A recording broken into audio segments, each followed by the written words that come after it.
बहुत समय पहले की बात है। एक छोटे से गांव में एक युवक रहता था जिसका नाम राज था। राज बहुत मेहनती था, लेकिन उसे अपने जीवन में कोई दिशा नहीं मिल रही थी। हर दिन वह काम करता, पर उसे संतुष्टि नहीं मिलती थी। उसे लगता था कि उसकी मेहनत व्यर्थ जा रही है। उसकी निराशा बढ़ती जा रही थी और वह समझ नहीं पा रहा था कि उसे क्या करना चाहिए। एक दिन राज को पता चला कि पास के जंगल में महात्मा बुद्ध ध्यान करने आए हैं। गांव के लोग बुद्ध की शिक्षाओं को सुनने जा रहे थे। राज ने भी सोचा कि वह बुद्ध से कुछ सीख सकता है, इसलिए वह भी उनके दर्शन के लिए चला गया।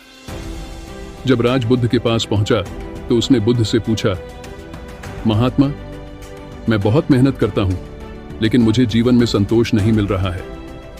कृपया मुझे सही मार्ग दिखाइए। बुद्ध ने मुस्कुराते हुए एक पेड़ की ओर इशारा किया और बोले, तुम्हें उस पेड़ की छाया में बैठना है और ध्यान करना है। जो भी विचार आए उन्हें आने दो और जाने दो। राज ने बुद्ध की बात मानी और पेड़ की छाया में बैठ गया। पहले तो उसके मन में ढेरों विचार आए, भविष्य की चिंताएं, अतीत की यादें और उसकी समस्याएं।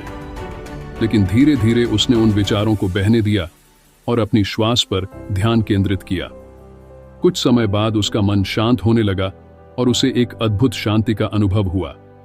ध्यान के बाद बुद्ध ने राज से पूछा, तुमने क्या अनुभव किया? राज ने उत्तर दिया, महात्मा, मैंने देखा कि मेरे सारे दुख और चिंताएं मेरे अपने विचारों की उपज हैं। जब मैंने उन्हें छोड़ना शुरू किया तो मुझे शांति मिली।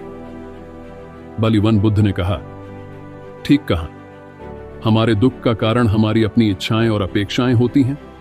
यदि तुम सच्ची संतुष्टि पाना चाहते हो तो अपनी इच्छाओं को नियंत्रित करना सीखो और वर्तमान में जीना सीखो।